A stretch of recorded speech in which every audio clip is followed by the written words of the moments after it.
There are certain truths that a man learns only through decades of working among the dead.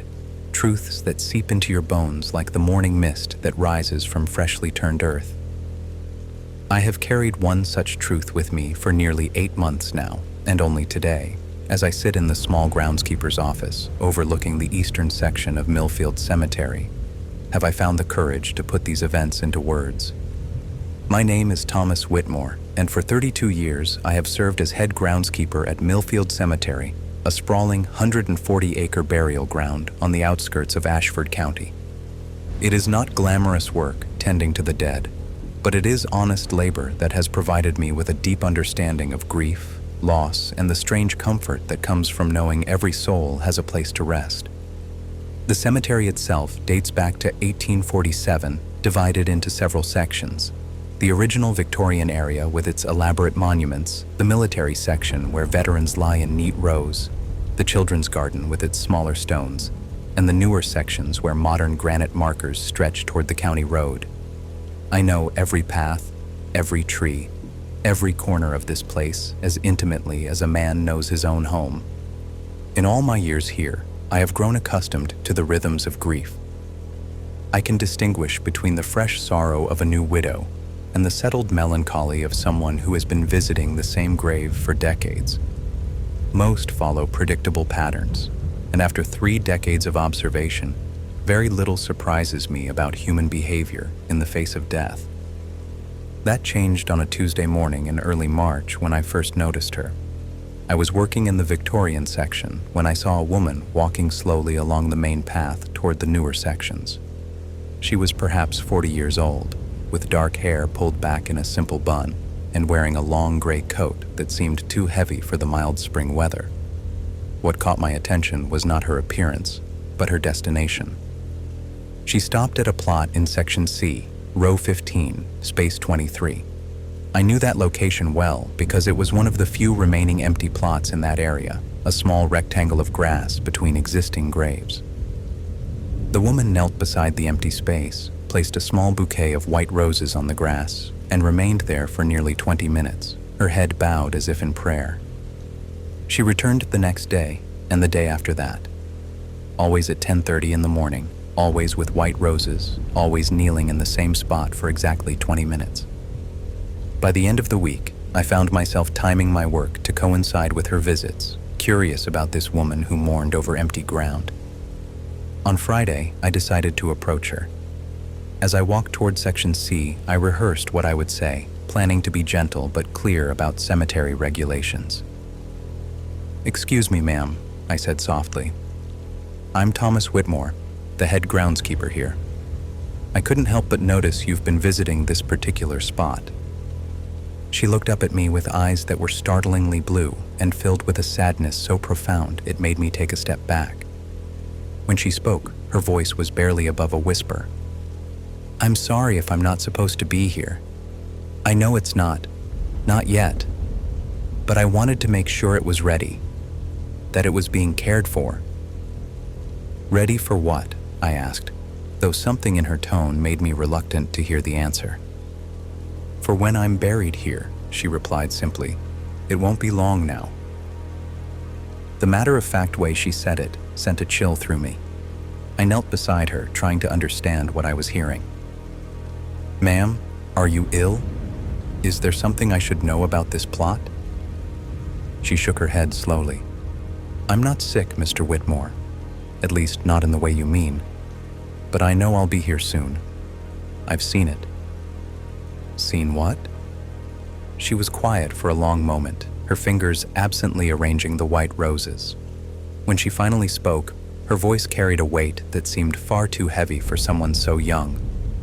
"My funeral. I've seen my own funeral, Mr. Whitmore. I know exactly how it will happen, when it will happen, and where I'll be buried. Right here, in this spot. I've been having the same dream for 3 months now, every single night." I didn't know how to respond to such a statement. In my years working at the cemetery, I had encountered many people dealing with grief and mental distress, but I had never heard anyone speak with such certainty about their own death. "What's your name?" I asked gently. "Catherine Brennan. And before you ask, no, I haven't purchased this plot. I don't have any family buried here. I'd never even been to this cemetery before 3 months ago. But in my dream, this is where I am. This exact spot. Miss Brennan, dreams can be very powerful, especially when we're going through difficult times. But they're not predictions. I know how it sounds, she interrupted. I know you think I'm disturbed, but I'm not. I'm a librarian at the county library. I have a small apartment on Elm Street. I live a perfectly ordinary life, except for these dreams. She stood up, brushing grass from her knees. I'll be back tomorrow, Mr. Whitmore, and the day after that, until it happens. Before I could respond, she was walking away, her gray coat billowing in the morning breeze. I remained kneeling beside the empty plot, staring at the white roses, trying to process what I had just heard. That evening, I checked the cemetery records. Section C, row 15, space 23 was indeed unoccupied and available for purchase.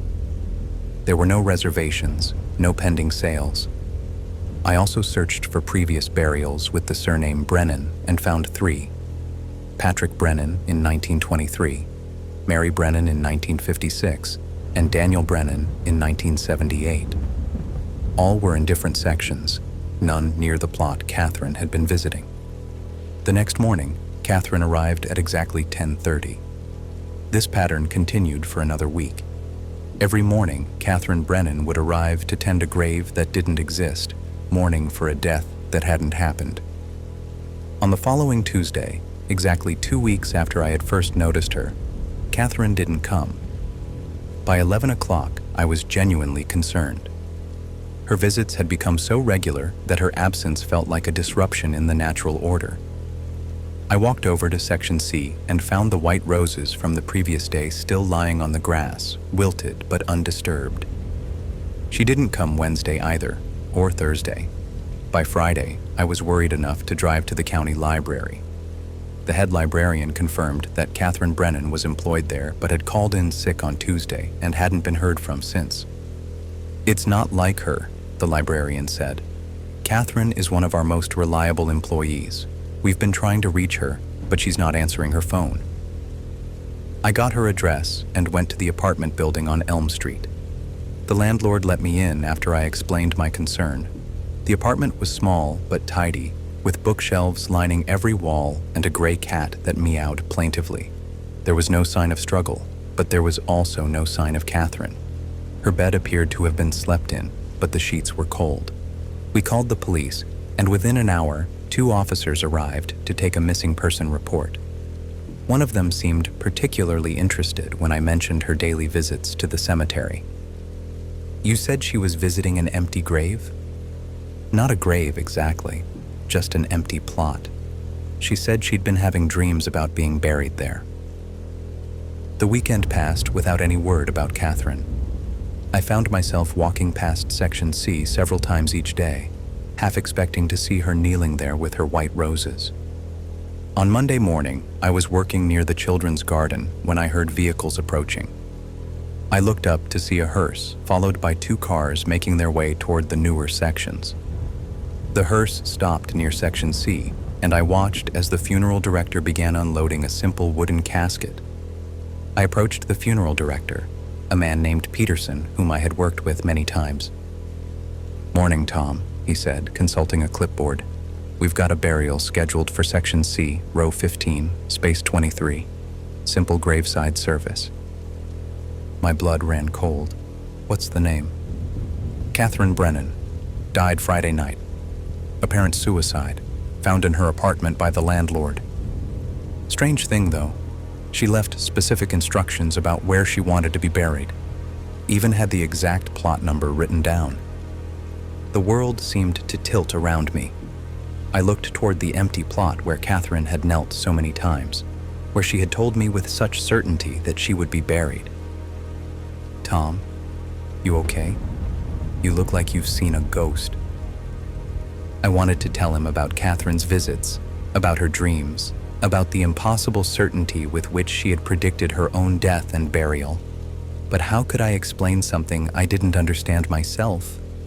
The ceremony was brief and sparsely attended. An elderly couple spoke a few words about Catherine's quiet nature. Her supervisor from the library mentioned her dedication to her work.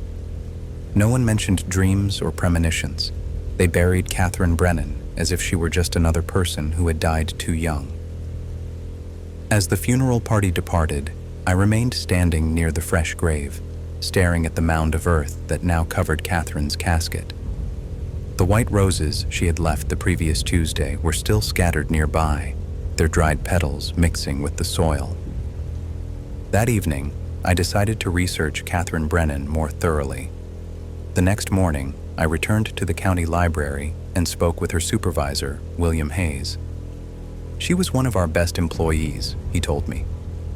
She had a particular talent for helping people with genealogical research. Did she ever mention having unusual dreams? Hayes looked surprised. Dreams? Not that I recall. Why do you ask? I explained about Catherine's visits to the cemetery. Hayes listened with growing concern. She did seem different these past few months. More withdrawn, more melancholy. I assumed she was having personal problems. Hayes showed me to Catherine's desk and accessed her work files. Most were routine, but one folder caught my attention. Personal research, Brennan family history. She started that project about 3 months ago, Hayes said. 3 months ago, the same time Catherine had started having her dreams. I asked if I could review the contents, and Hayes agreed. The files contained extensive genealogical research focused on the Brennan family line in Ashford County. Catherine had traced her ancestry back several generations, paying particular attention to deaths in the family. According to her notes, Catherine was descended from a woman named Bridget Brennan, who died in 1889 under circumstances Catherine had marked, "Investigate further." A disturbing pattern began to emerge. Several women in the Brennan family line had died young, often under mysterious circumstances. Bridget Brennan in 1889, Margaret Brennan in 1923, Rose Brennan in 1956, and Patricia Brennan in 1989. All had died between the ages of 32 and 38. All had died in March. Catherine had been 34 when she died. It was now March. The most unsettling discovery was a handwritten note tucked into the folder. In Catherine's careful script, the pattern continues. Every generation, one woman, always in March, always young, always alone. The dreams are getting stronger. I think I understand now why they come to the cemetery first. They're saying goodbye. I spent the rest of the day at the library, using their resources to verify Catherine's findings. The Brennan women hadn't just died young. They had all died by suicide.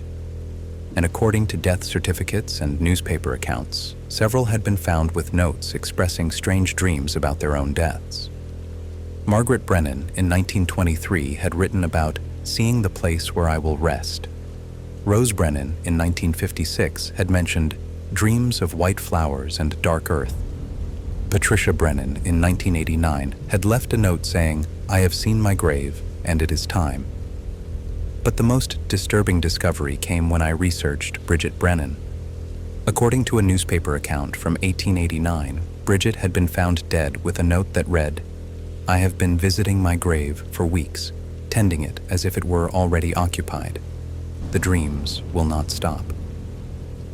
The article mentioned that Bridget had been seen frequently at the local cemetery in the weeks before her death, kneeling in an empty section and placing flowers on bare ground.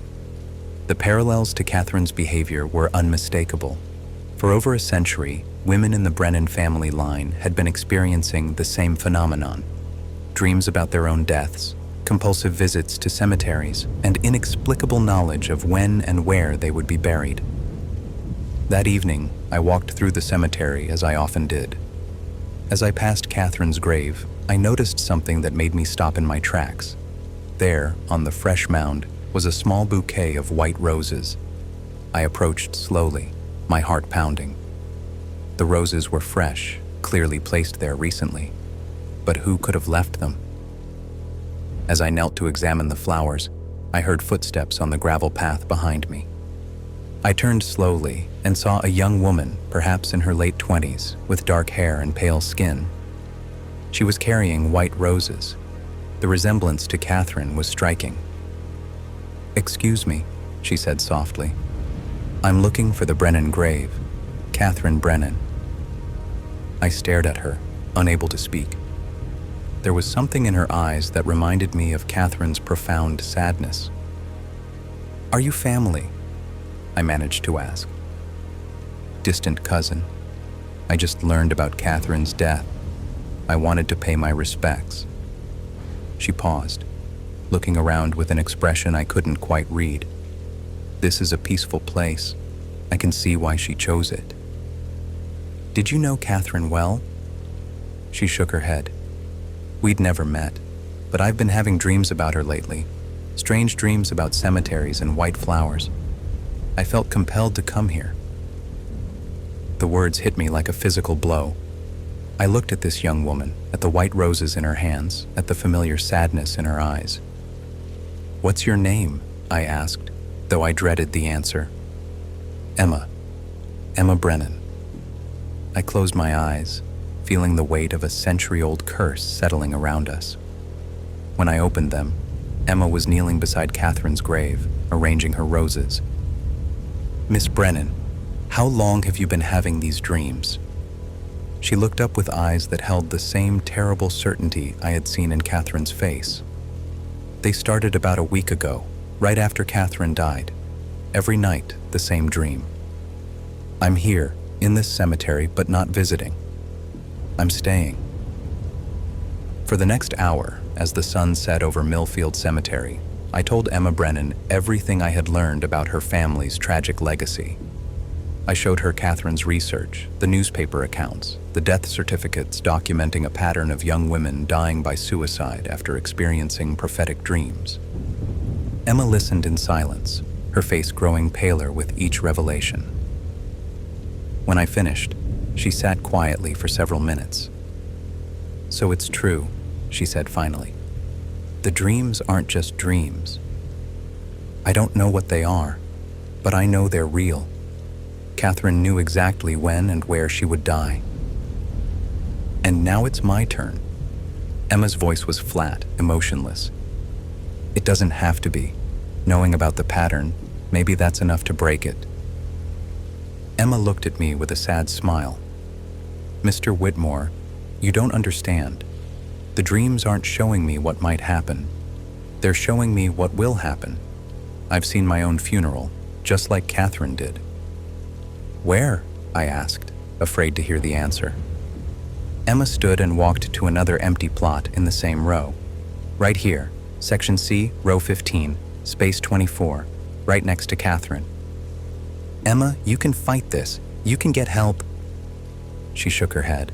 "I've tried to fight it, but they're getting stronger, more real, and I'm starting to understand something Catherine understood too." "What's that?" "We're not being forced to die. We're being called home. The dreams aren't a curse, they're an invitation." "Will you do something for me?"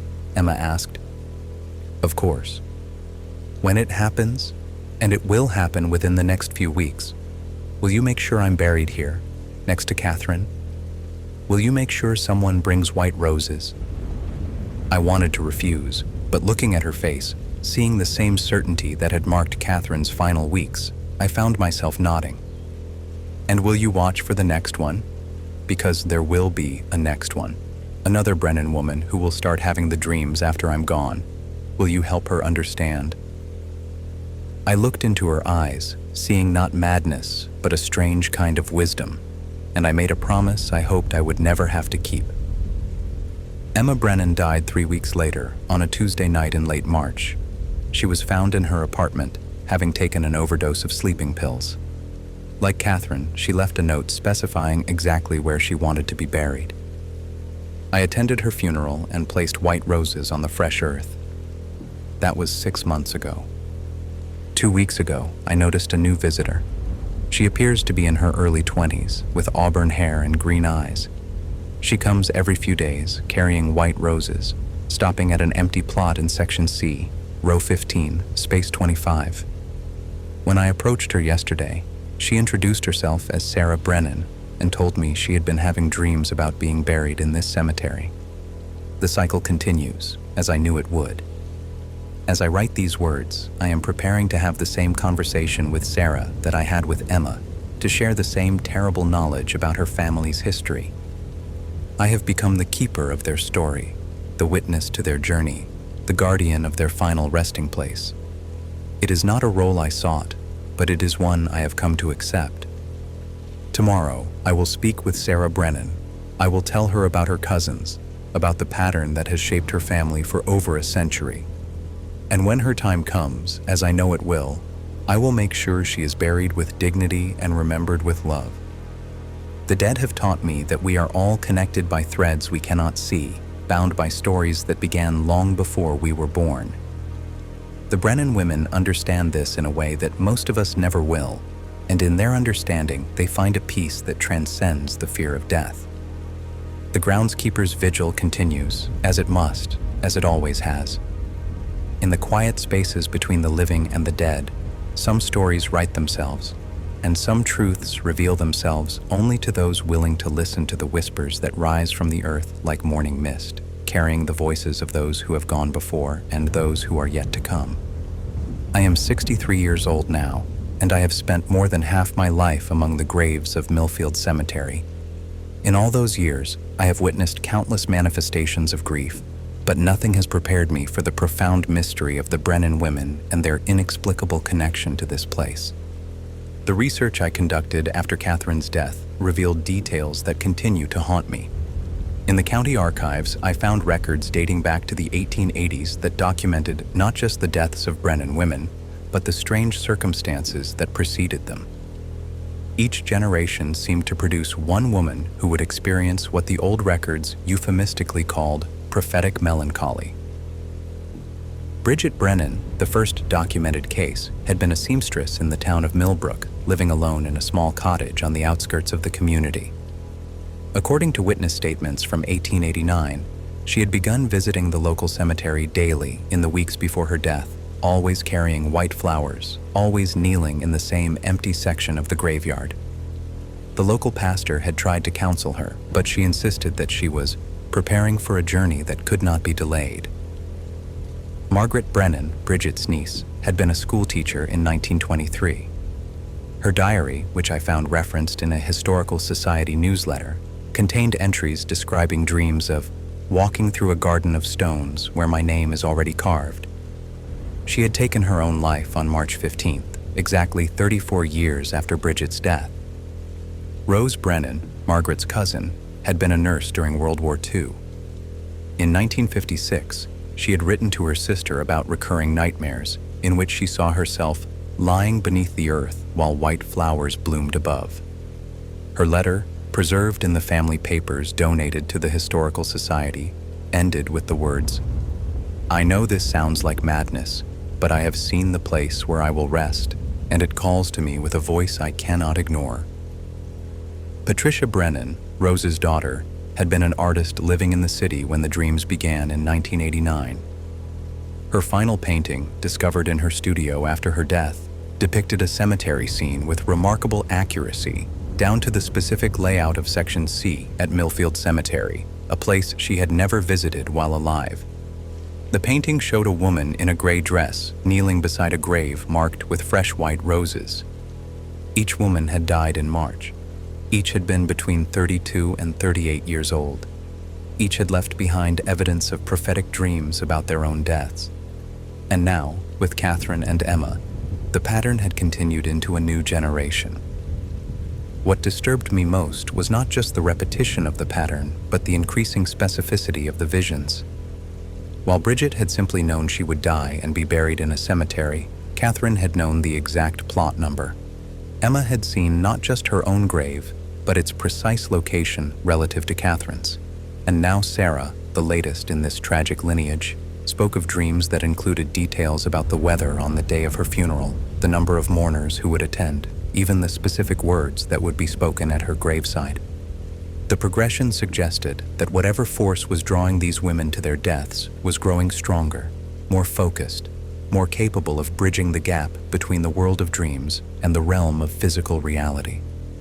It was as if each death fed the phenomenon, making it more powerful and more precise. I began to wonder if there was something about Millfield Cemetery itself that attracted or amplified this strange manifestation. The land had a long history, much of it undocumented. Before the official cemetery was established in 1847, the area had been used for various purposes. A meeting ground for local Native American tribes, a site where early settlers had buried their dead during harsh winters when the ground in the town cemetery was too frozen to dig, and according to some accounts, a place where accused witches had been buried in unmarked graves during the hysteria of the late 1600s. I spent several evenings in the cemetery's small archive room, poring over maps and documents that might shed light on the land's history. What I found was fragmentary but troubling. A survey map from 1845 showed several unmarked burial sites scattered across what would later become Section C. A letter from the cemetery's first groundskeeper, dated 1848, mentioned disturbances in the newer sections and recommended that certain areas be left undeveloped. Most intriguing was a diary entry from Father Michael O'Brien, the priest who had consecrated the cemetery in 1847. He wrote, "There is something about this ground that resists blessing. The prayers seem to echo strangely here, as if the earth itself is listening and responding in ways I do not understand. I have performed the consecration as required, but I fear that some forces are older and stronger than our rituals can contain." The more I learned about the cemetery's history, the more convinced I became that the Brennan women were not simply victims of some hereditary mental illness or family curse. They were responding to something real, something that existed in the very fabric of this place. Their dreams were not delusions, but glimpses of a truth that most people were not sensitive enough to perceive. This understanding brought me no comfort. If anything, it made Sarah Brennan's situation seem even more hopeless. How could I help her fight against something that had been claiming women from her family for over a century? How could I convince her to resist a force that seemed to be woven into the very nature of reality itself? The answer came to me gradually, through my observations of Sarah's behavior during her visits to the cemetery. Unlike Catherine and Emma, who had seemed resigned to their fate from the beginning, Sarah displayed a different kind of energy. She was frightened, yes, but she was also angry. She questioned the dreams, fought against their influence, and actively sought ways to break the pattern. "I've been researching my family history," she told me during one of our conversations. "I know about the others, about what happened to them, but I also know that patterns can be broken, curses can be lifted. There has to be a way." Her determination gave me hope, but it also worried me. The other women had found a kind of peace in accepting their fate. Sarah's resistance might make her suffering worse, might prolong the inevitable without changing the outcome. Still, I decided to help her in whatever way I could. Together, we researched every aspect of the Brennan family history, looking for clues that might explain the origin of the phenomenon. We examined the dreams themselves, looking for variations or inconsistencies that might suggest ways to alter their outcome. We even consulted with experts in genealogy, psychology, and paranormal research, though most dismissed our concerns as elaborate delusions. One researcher, however, took our story seriously. Dr. Elizabeth Hartwell, a professor of folklore and mythology at the State University, had studied similar cases of what she called hereditary precognition. She believed that certain families carried genetic or spiritual traits that made them sensitive to temporal anomalies, glimpses of future events that became self-fulfilling prophecies. The key, Dr. Hartwell explained during a meeting at her office, is to understand that these visions are not fixed predictions but probability streams. They show the most likely outcome based on current circumstances, but they can be changed if the circumstances themselves are altered. She suggested that Sarah might be able to break the pattern by making radical changes to her life, moving to a different location, changing her name, severing all connections to her family history and the cemetery. It was a drastic solution, but it offered hope. Sarah considered the proposal seriously, but in the end, she rejected it. "Running away won't solve anything," she said. "If this thing is real, if it's been hunting women in my family for over a century, then someone needs to face it. Someone needs to find a way to stop it permanently." Her courage was admirable, but it also sealed her fate. As March approached, Sarah's dreams became more vivid and more frequent. She began experiencing them during the day as well as at night, waking visions that would strike her without warning and leave her disoriented and exhausted. The final dream came on March 10th. Sarah called me that evening, her voice shaking with a mixture of fear and strange relief. "I've seen it all now, Mr. Whitmore," she said. "Every detail. It will happen on March 18th at 2:47 in the afternoon. I'll be found in my apartment at 6:30 that evening. The funeral will be on March 21st, and I'll be buried in Section C, Row 15, Space 25, just as I always knew I would be." "Sarah, you don't have to." "Yes, I do," she interrupted. "But I want you to know that I'm not giving up. I'm going to try something different. I'm going to leave a message, something that might help the next one. Maybe if enough of us resist, if enough of us try to fight back, we can weaken whatever is doing this." Sarah Brennan died exactly as she had foreseen on March 18th at 2:47 in the afternoon. She was found in her apartment that evening, having taken an overdose of prescription medication.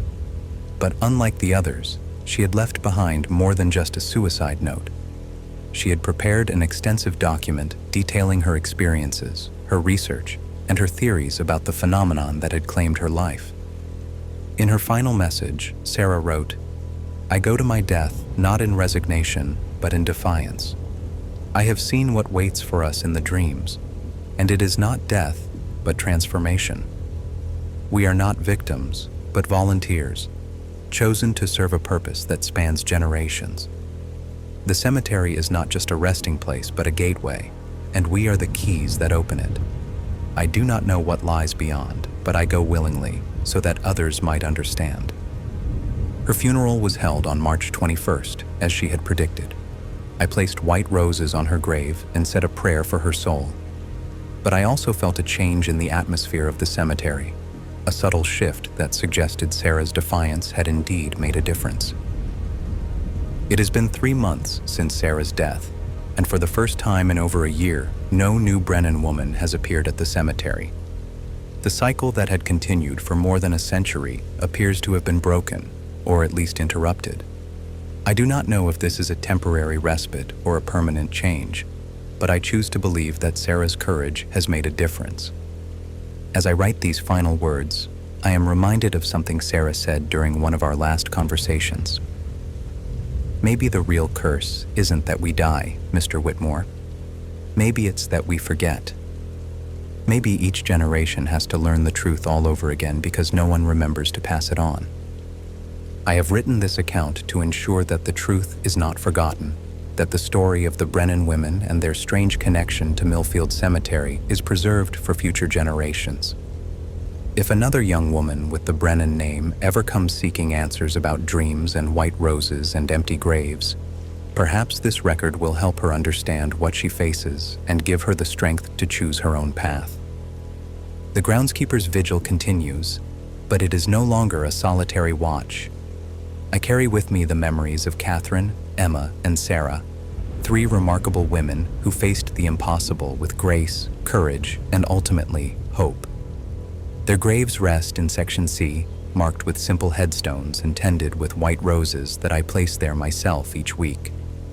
In the quiet hours before dawn, when the mist rises from the earth and the boundary between the living and the dead seems thinnest, I sometimes hear whispers carried on the wind. They speak of journeys completed and purposes fulfilled, of mysteries that span generations and truths that transcend death itself. I am the keeper of their story now, the guardian of their memory, the witness to their extraordinary passage from this world to whatever lies beyond. It is a responsibility I bear with honor, knowing that in preserving their truth, I help ensure that their sacrifice was not in vain. The dead have much to teach us if we are willing to listen. And in the case of the Brennan women, their greatest lesson may be this: that even in the face of the inevitable, we retain the power to choose how we meet our fate, and that sometimes the greatest victory lies not in avoiding death, but in transforming its meaning through our courage and our love.